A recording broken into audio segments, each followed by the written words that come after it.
2021. My name is UGANDA EXRTRA. Welcome to UBC TV. Good morning, Uganda Extra on this day. Now, today is the World International Anti-Corruption Day. And of course, it is the 9th of December. But of course, yet again today, we want to celebrate together with our people in the United Republic of Tanzania as they celebrate 60 years of independence today.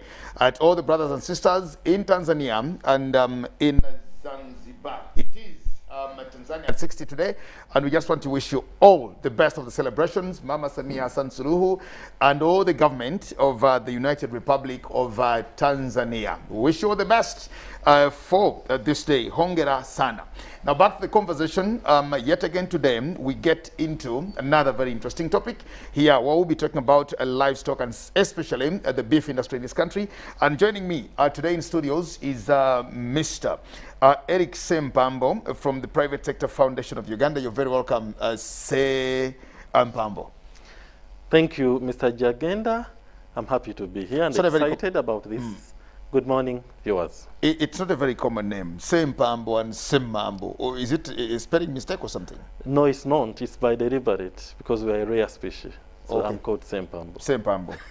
Well, thank you so much and welcome, Mr. Sempambo from the Private Sector Foundation of Uganda. Of course, together with him is Mr. Brian Natwijuka, the Managing Director of Robland Holdings Limited. Welcome, Natwijuka.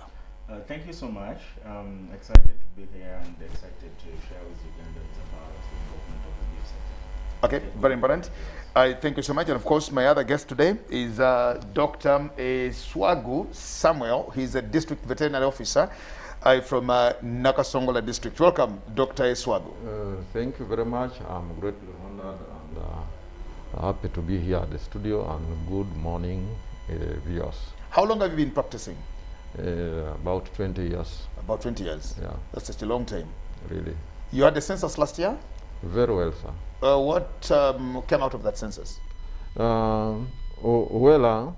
In brief, it highlighted our livestock populations, though we are waiting for the official document that indicates the numbers of livestock, because now I cannot speak for myself, but the previous census that were documented were having the estimate of 268,000 heads of cattle and about 150 goats, about 45,000 sheep.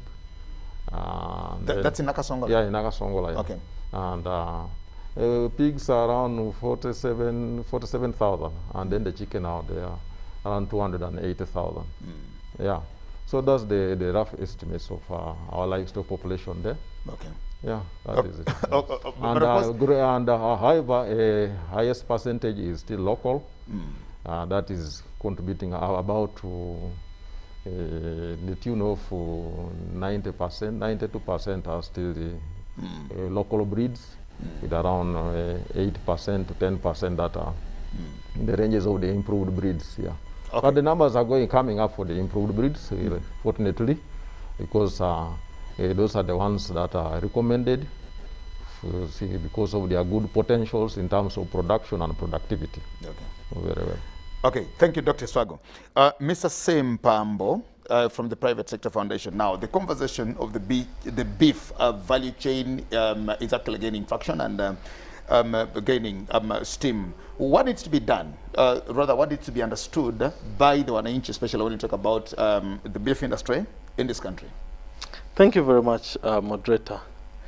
Globally, as incomes of people improve, there is perhaps one thing that also goes with them, and that is the rate at which we are eating beef. So it is more or less a constant and follows the same trend. It is not different for Uganda. Consumption of this meat is also growing very fast. And that explains why the sector is also growing very fast. And when we talk about beef, we are talking about meat that is coming out of animals which are genetically modified for production of this meat. Though we also get it from animals which are really not principally beef animals, but they also play a role in what we are discussing with. Another important attribute that we have to look at in the whole industry is that when people get more money, their perception about quality changes, you know. So that explains, for instance, if you move in this country and you look at the butcher or an abattoir you find in a rural place, is a little bit very different from what you find in towns and urban settings, because the incomes of people are evolving with that. So the desire for quality meat matters a lot. I'll give you another example. Uganda's beef products, especially the meat that comes out of our 90%, like Dr. says, is highly demanded in most of the standardized markets in Europe. Case in example is China. In China, Uganda's meat stock, 900 grams, is 9 times much higher in terms of price. 900 grams is less than a kilo. Less than a kilo. Is 9 times much higher than all the other beef brands in the entire world in terms of price. So meaning that if the other brands are $1, ours is $9. But the only challenge which is limiting us to get into those markets, and if you talk to any exporter, they will tell you that our meat does gym. You know, like gorilla, you look at gorilla's muscles, that's exactly how stiff our meat is. And that limits us from benefiting from those markets. So it is a challenge that is affecting us and limiting us from participating into those very lucrative markets. We must say that also in the domestic market, people have started to appreciate this, especially the hotels, but also quality cuts. Today, if you go to a number of supermarkets around Kampala, you'll find special cuts, quality meat, that is highly demanded by people. And interestingly, there is a huge price difference between that meat and the meat that you find in other areas. So that speaks to how the sector is evolving, and it's also creating opportunities for women and youth. We never thought about this earlier. Is it because of the feeding, or it's because of the type of animals that are here? Feeding takes nearly 60% of the output that you get. Though there is also a big percentage of genetics in terms of weight gain and the rest. But in terms of meat quality and the rest, if you feed the animals with the right feeding systems and avoid this gorilla style, the muscle bit of it, making the meat to be very stiff, you stand a higher chance to participate in these markets than if you have a very good breed and you feed it the traditional way. So you want crossroads. So it's very important for us and farmers, colleagues in Uganda, to appreciate these strides. And also we work together to ensure that we participate sustainably in these markets that are very key. I must also talk about and appreciate government, that through Ministry of Agriculture, we're able to hatch a program. This program is part of the bigger market-oriented beef industry development program, but as Private Sector Foundation Uganda, working with 5 other partners, we managed to intervene there and try to support our farmers, train them to see that they improve their way of feeding these animals. We're interested in basically 3 things. Access to quality markets. We want to see people participating in those good markets. We want them to earn out of it. It should be profitable. I believe in this country there are people looking after animals who are sometimes even older than their firstborns.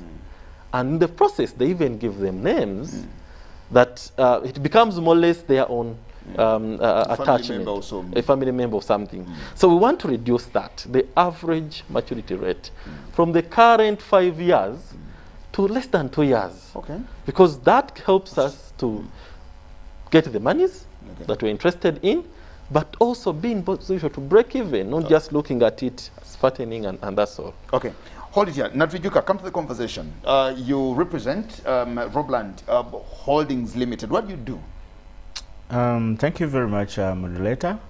We're into livestock nutrition, and for the last 3 years, at least, we have been pioneering in promoting of nutritious pastures, or call it grass, as an instance or as a way of providing animals with the right nutrients at a cheaper cost.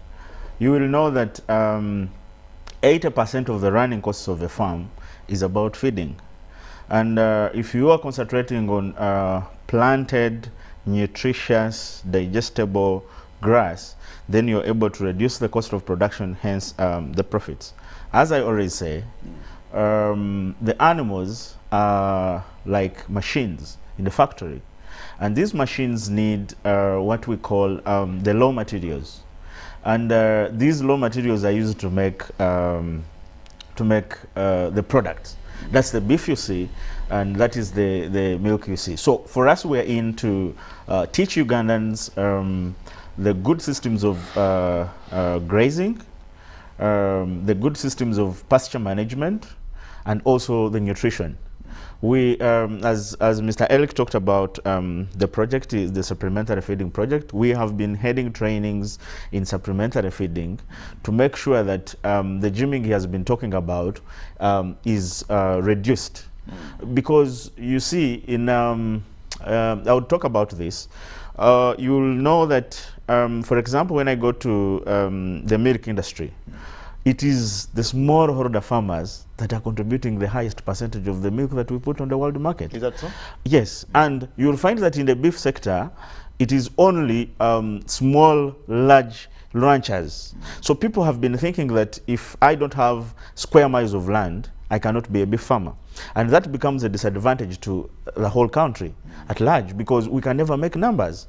So we are coming in to say that let us stop the traditional way of grazing animals and put in the improved way of grazing animals. And we have been focusing so much on to the feedlotting.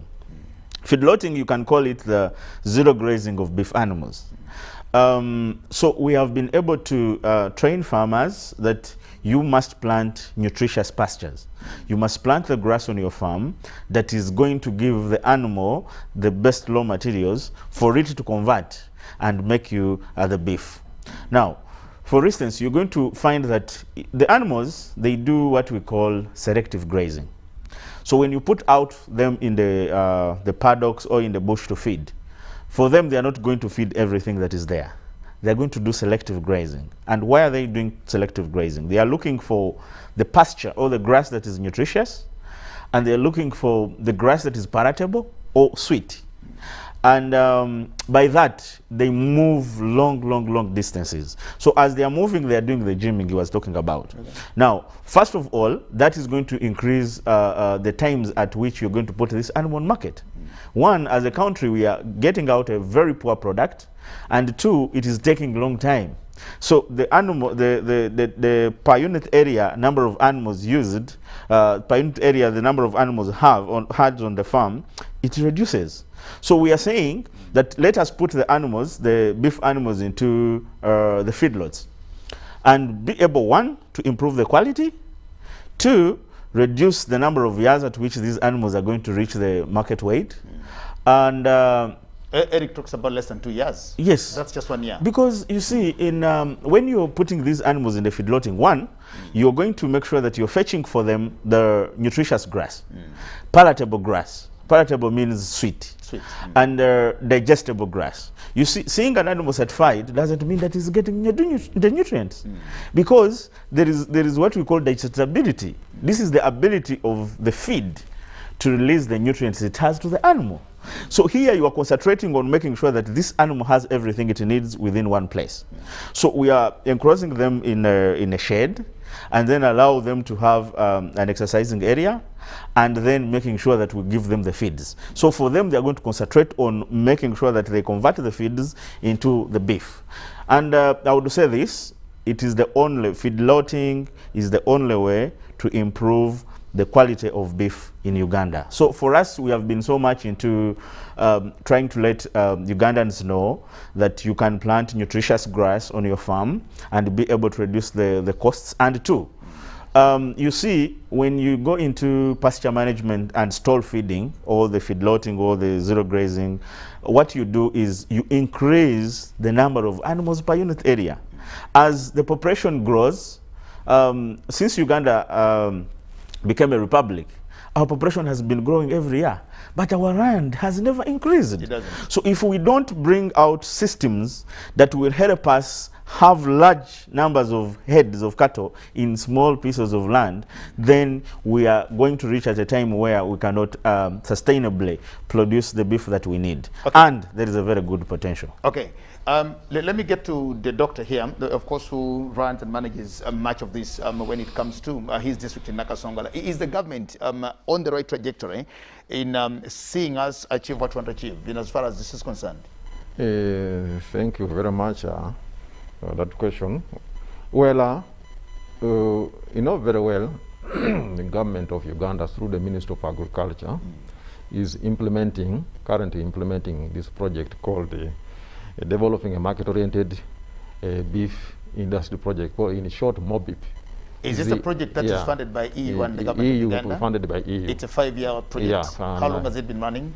The project is about to end. It's about to end? Yeah, okay. I think in the next few months it should be ending. Okay. However, among the key highlights that this project has undertaken is in terms of policy framework, which is very key, is that there are some policy reforms that are being undertaken, and some policies are being reviewed that are directly having a hand in the beef industry.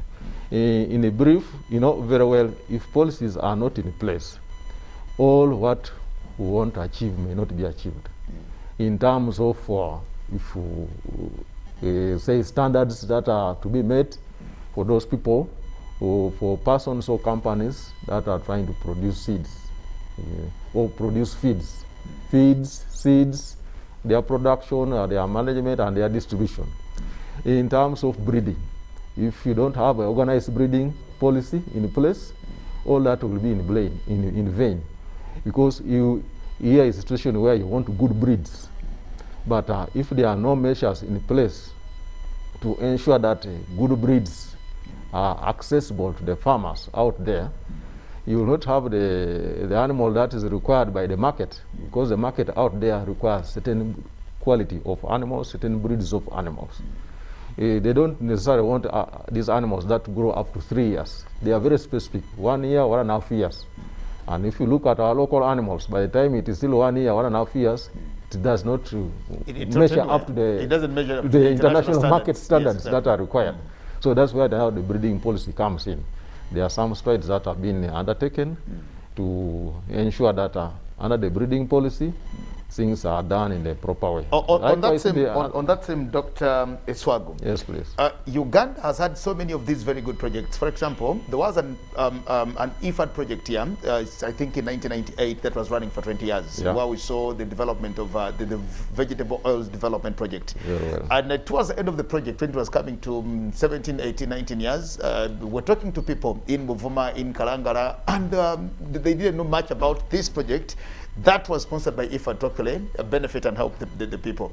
We're talking about a $15 million project by the EU and the government of Uganda, of course, to do what you're doing. And I'm looking at my brother here, Brian.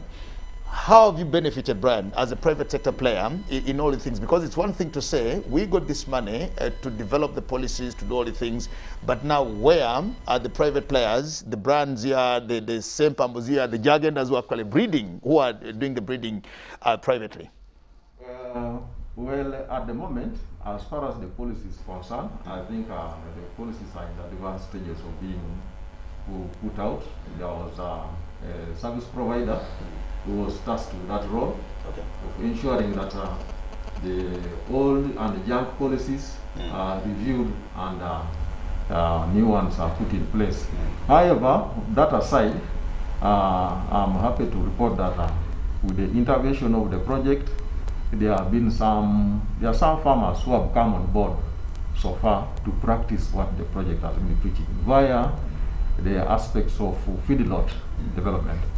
Before, in the last 2-3 years ago, in the last 2-3 years ago, at least we have been able to have 4 feedlot farmers taking off with the feedlot system.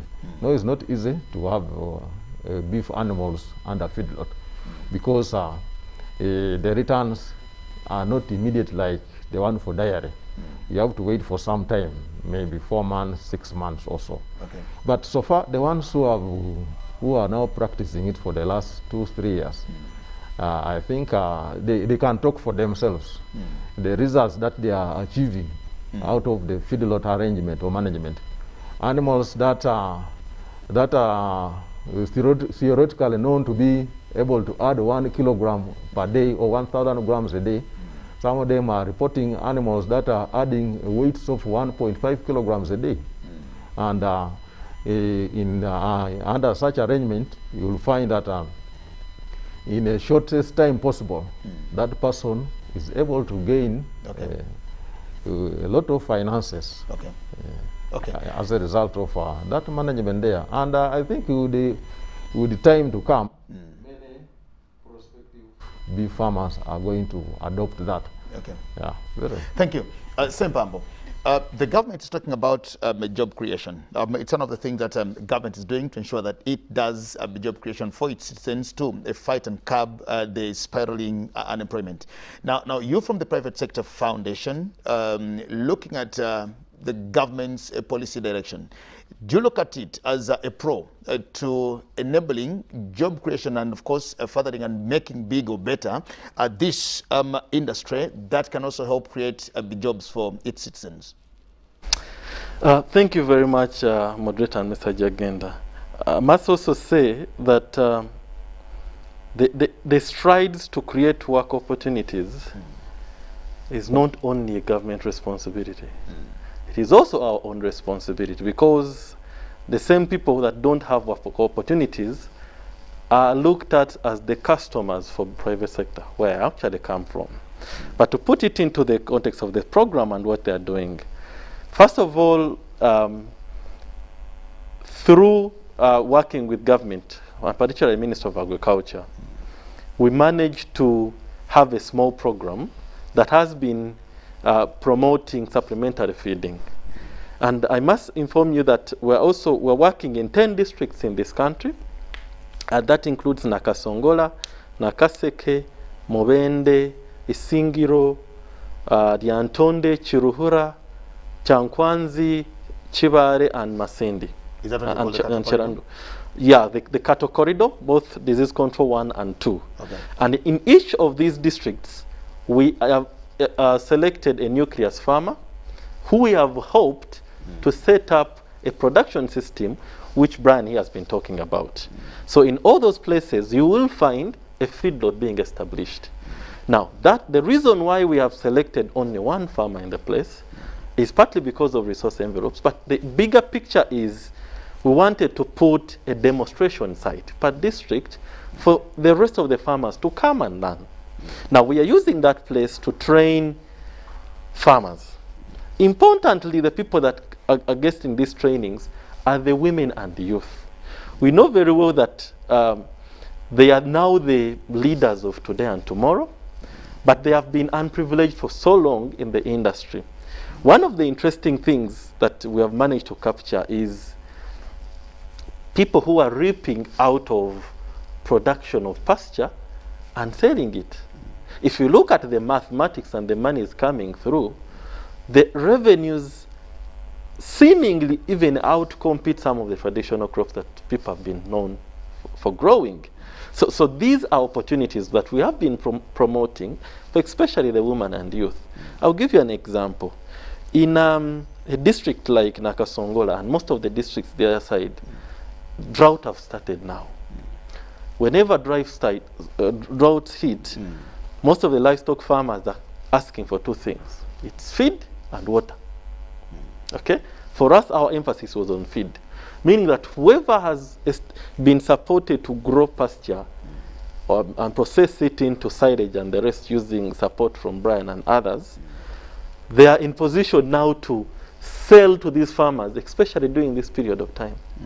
and they are able to drive a livelihood out of this. We're not stopping at that as PSFU. We are escalating this with our programs that we are doing elsewhere, because we realize that the demand for those products and the ability to create work opportunities for a number of young people that don't have easy access to land is enormous.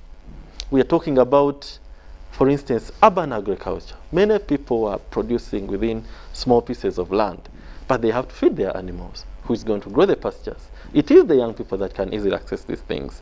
So from a policy perspective, government has tried to intervene in this area. What is perhaps lacking is to come up and standardize some of the things. I'll give you an example that the people who are producing silage and hay, they are producing these things and are selling them based on goodwill and relationship. That provides an opportunity for somebody to do counterfeit. So if somebody comes up and does things that are not performing well, that does not only distort the industry, but also limits them from accessing markets, and they are doing the right thing. So that's a question of the animal feeds policy that really needs to come out to help us address that. Okay. Another one that I can speak to is the need to promote some of these interventions. There are a number of young people that are doing a lot of these products, but how I wish we can move into to establish an online marketing system for them. Online? Yes. For instance, in one district you find there's a lot of these products. A few districts away, it's highly demanded. So that really affects them, and this is something that we can participate into as well. But I would love to see government playing a key role in that, because that would really help address market issues, but also motivate more young people to join the industry, and that way we will be creating opportunities for especially the women and youth that we are interested in. How affordable is it? How manageable is it in terms of affordability? Practically do what you people are talking about for the people who are watching us. Good question, and thank you very much. So I will give you two contexts. If you look at the people who are in producing pasture and selling it, Brian will give you better numbers. But when you look at the cost of production, for instance, producing 1 acre and you're producing hay. What do we call hay? Hay is, Brian, you have a better word? Yeah, so hay is, I've been talking about pastures, and there is an important word that we have to talk about when we talk about pastures, and that word is called value addition. Yeah. So hay is a process of adding value to the grass, and this but is what's hay? I just want to understand. Hay is dry packed grass. But which grass is this? The people should know, or those who are doing it know it. Okay, so as I talked about the pastures, when we are talking about pasture promotions, there are specific varieties that we look at. And why do we choose those varieties? One, we look at nutritional content. Okay. I'll give you an example of Chloris Guyana or Brachalia mulatto. Chloris Guyana is Rhodes grass or Congo signal grass, the Brachalia mulatto. I'm trying to simplify into the English terms. Now, this grass is highly nutritious, it is highly palatable, and it is highly digestible to the animals. So it speaks directly to what we want to give to our animals. But you would understand that Uganda as a country, we haven't embraced irrigation systems. So we have the rains and we have the dry periods. Now, we are leveraging on the value addition of the pastures to make sure that when we have the plenty, much of it, we are able to preserve for the times when we don't have. And for instance, the systems that we are talking about is the system of cut and carry, where you're going to put the animals inside and then you're going to be mobilizing feeds for them. As you mobilize feeds for them, once the grass is mature, you're supposed to cut it and let another one grow. So by doing this, in hay, we let the grass mature, we cut it and let it dry like 1 or 2 days to reduce the moisture content, and then we bale it or we tie it and store it in the stores. Human beings, we are been storing feeds for ourselves. When maybe maize is in plenty, people harvest and store the maize. But we have not been doing this for animals. No. And you have found that districts like Nakasongola, Nakaseke, time comes when animals are dying. Actually, people have gone to the extent of selling animals at 100,000. And the reason is there are no feeds. But when you are doing hay, you are storing enough feeds that will take you through into the other times when you don't have feeds. Two, I would also use the same chance to talk about silage. Now, silage is another form of storing animal feeds. And this is fermented grass or fermented pastures. Of course, when we're talking about pastures, we could talk a lot about like napier, which is elephant grass, or you can make silage from maize, you can make silage from sorghum, and so many others. So, but the essence is that we be able to store high quality grass. Because when you actually storing silage, you can be having a chance to even improve the nutritional content by adding some other elements, the molasses, the microbes, to make sure that the nutritional content is high. As I told you, with livestock production, you're dealing with two things. You're dealing with feeds, which is acting as a raw material, and you're dealing with an animal which is acting as a machine to convert.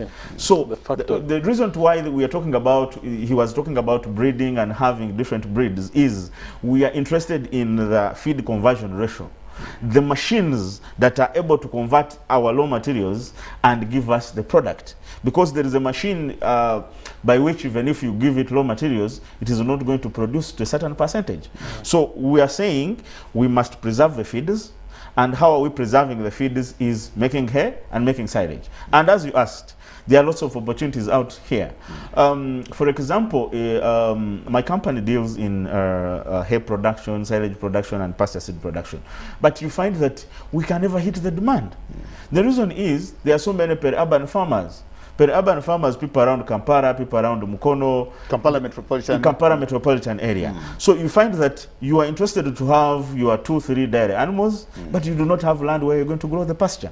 Now, if someone out there is making hay and making silage for you, then you're able to go buy from this person, put in your store, and feed the animals. When it is done, you go back and pick. But we need to make sure, as private sector, as youth, as government, we need to make sure that we put out these opportunities to our people, so that they know. And why are we talking about improved pastures? Because we are interested in those pastures that are going to actually do the production.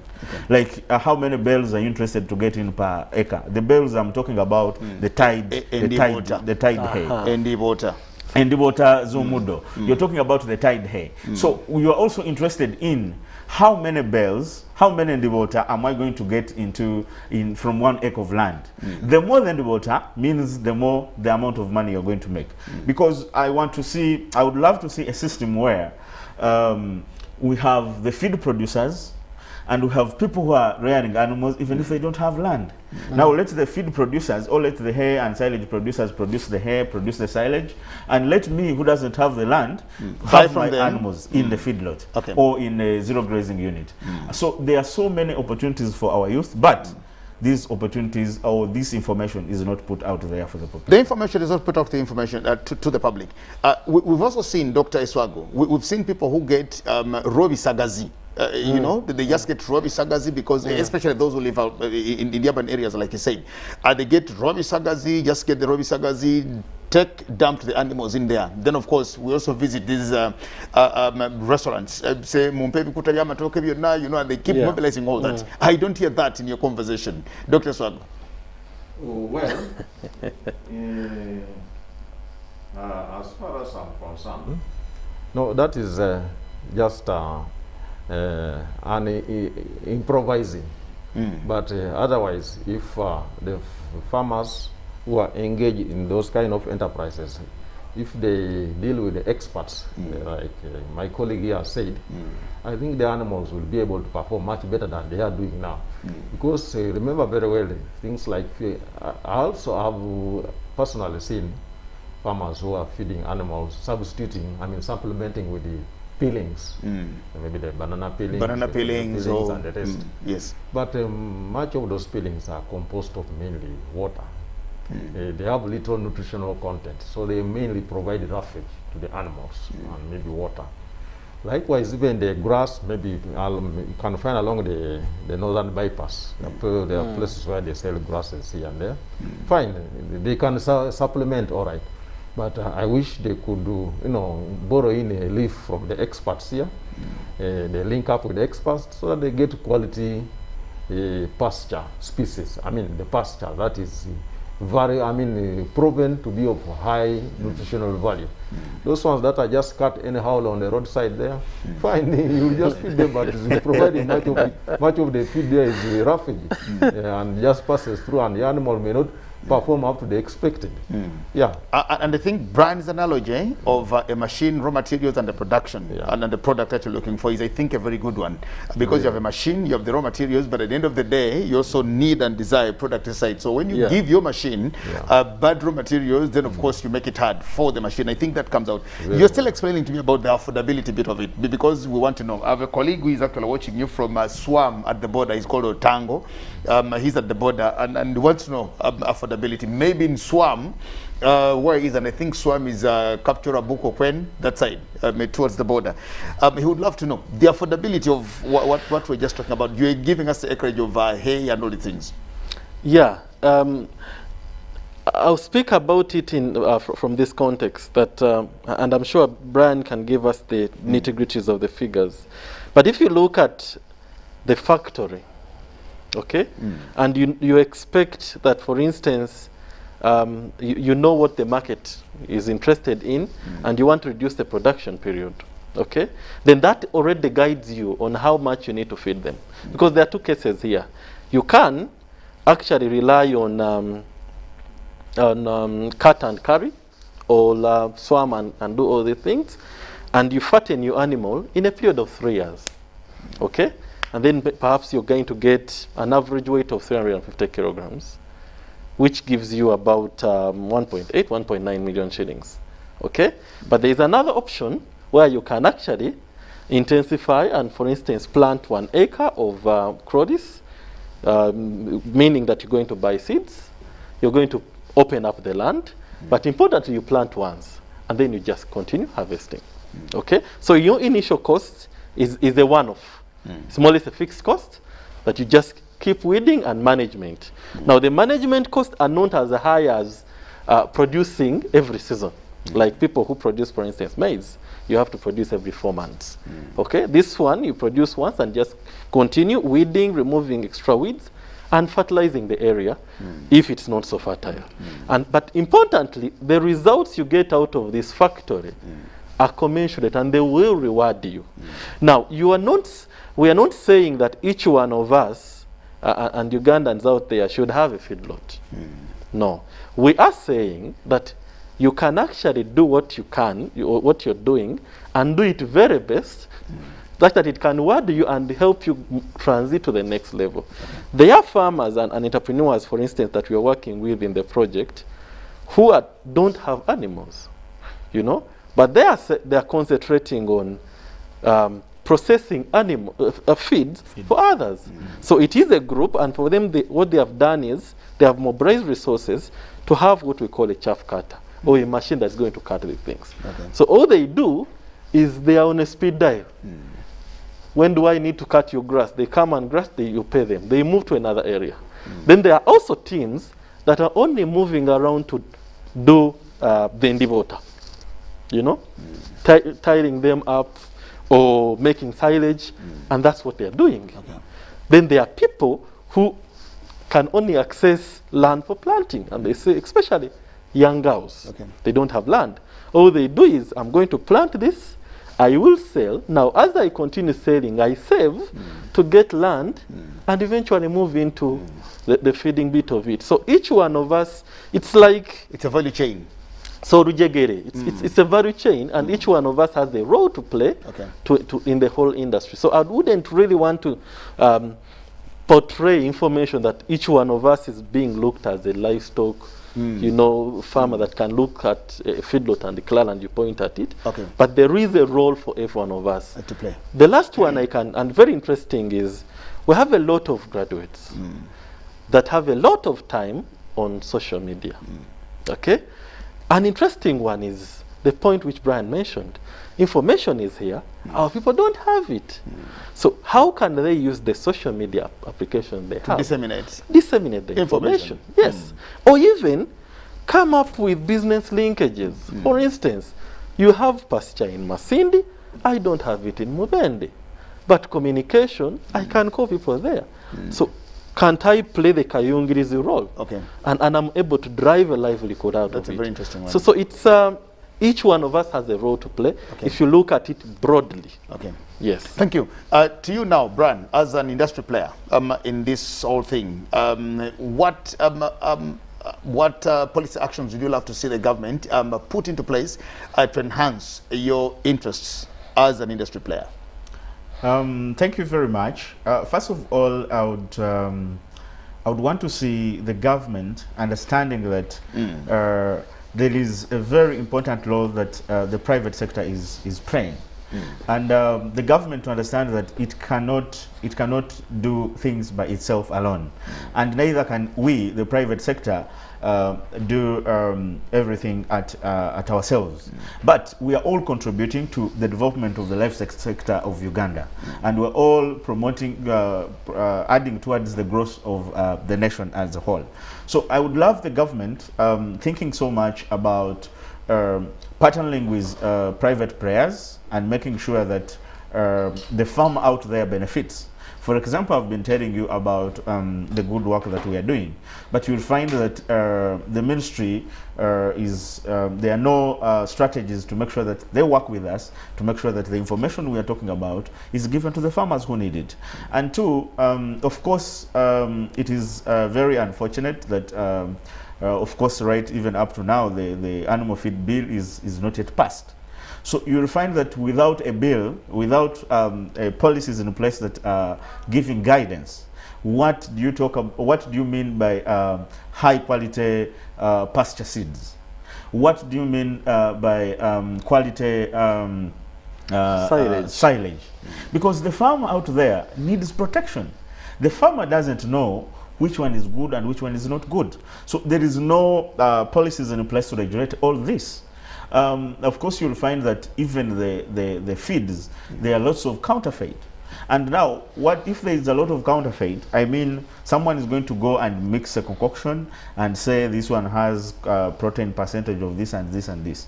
Now, if there is no policy in place to guide and say this is right and this is wrong, and if you do the wrong, this is the penalty, and you must do the right and this is the right. Now, you'll find that the farmers are getting products that are not up to standard. And what does this mean? It means that the farmers are not going to get the products that we're talking about, because they are unable to get the quality raw materials we're talking about. So their machines are not going to produce to the standard, and that means a loss. Once the farmer loses, the country is losing in terms of revenues, is losing in terms of foreign exchange. So I would love to see the government coming out to be serious in putting policies in place to standardize the sector, because this is a sector that is growing at a very high speed, and you cannot have a developed livestock sector without a developed feed industry. Because you cannot work on the machines without the raw material. Thank you very much. Ndugu Dr. Iswagu, finally from you. All these efforts of Brian and Eric here get wasted when they now start transporting these animals from the farms to the abattoirs and all the things. The experts like you tell us, when we transport the animals in a crude way, the way we do, it also causes issues to the quality of beef or so. What needs to be done as a parting shot? Thank you very much for that insight there. You know very well that when animals or livestock, in particular cattle, are transported in an inhuman way, when they are made to suffer or even inflict a lot of pain on them, we tie their tails on metals up there, we hit them together, we come beating them and doing all these bad things to them. So what happens is that such meat gets bruised, number one. Number two, such animal, an animal like that one releases certain types of hormones that make the meat not to be palatable enough. Okay. And that such hormones will make the meat lose value and quality. So it is very important that the laws that are in place, the policies that are in place are implemented to the dot, are enforced to the dot. Because there are policies, there are acts in place, like the Prevention of Cruelty to Animals Act. It is there, it's very clear. When you are found transporting an animal in an inhuman way, the law, that law there can make you to be incriminated and even put in and jailed. And of course, also, you don't have standard vehicles for transporting those animals. Exactly, the standard vehicles for and yet, we use whatever is available. And I think that's where the law, I mean, the government policy has to come in place. Okay. To ensure that standardized vehicles are recommended for that purpose. Okay. Not just any type of vehicle around can be improvised to transport cattle for slaughter or whatever. Yeah. And then thirdly, perhaps also, instead of cows being transported all the way down from maybe Ntungamo, Isingiro, with all the dirt, with all the cow down to Kampala, why don't you have regionalized abattoirs? Yes, exactly. And you only transport meat to Kampala. Okay. I think that's what happens in developed countries. You don't see animals all the way travel, and that will now solve these problems of disease spread, solve this problem of being cruel to the animals being transported. Actually, we didn't get time to talk about FMD, but I think that's one of the reasons. Really? Why would you bring cows from Ntungamo to Port Bell here? Also, but I thank you so much. In 1 minute, Brian, in just 1 minute, because we're running out of time. Your final comment in 1 minute. Thank you very much. In my final comment, I would love to thank the farmers out there who are looking for information and who have come out to make sure that this sector is actually promoted. And I would love to thank the people like Private Sector Foundation, the Ministry of Agriculture, and the EU that gave us as Robran Holdings Limited, as Brian, an opportunity to make sure that we out there give information to the farmers and to contribute towards the growth of this very beautiful sector, the livestock sector, by making sure that we give the farmers the information, and the farmers that have come out to embrace this and put in practice as something that is going to develop our industry. And I would love to tell our fellow youth out there that there are so many opportunities in the livestock sector. There is opportunities in feeds, there's opportunities in animals and everything. So I would love to tell you that you can come into this sector and we can be able to make money and get jobs out there. Thank you so much. Thank you so much, Brian from the Robran Holdings Limited. Thank you so much. Finally from you, Sempambo Eric, in 1 minute. Thank you very much. I would just want to appreciate our partners. Okay.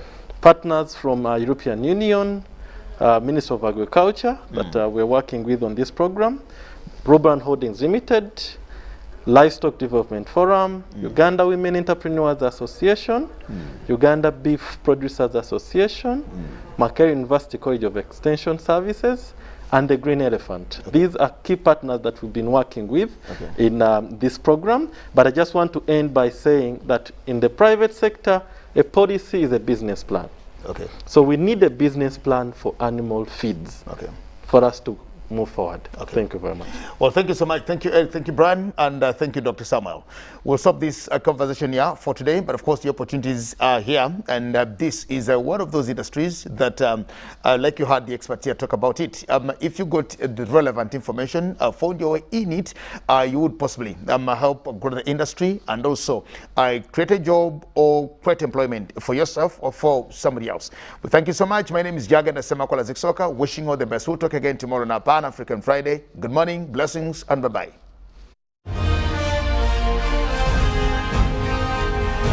Live from UBC Studios in Kampala, this is Good Morning Uganda Extra.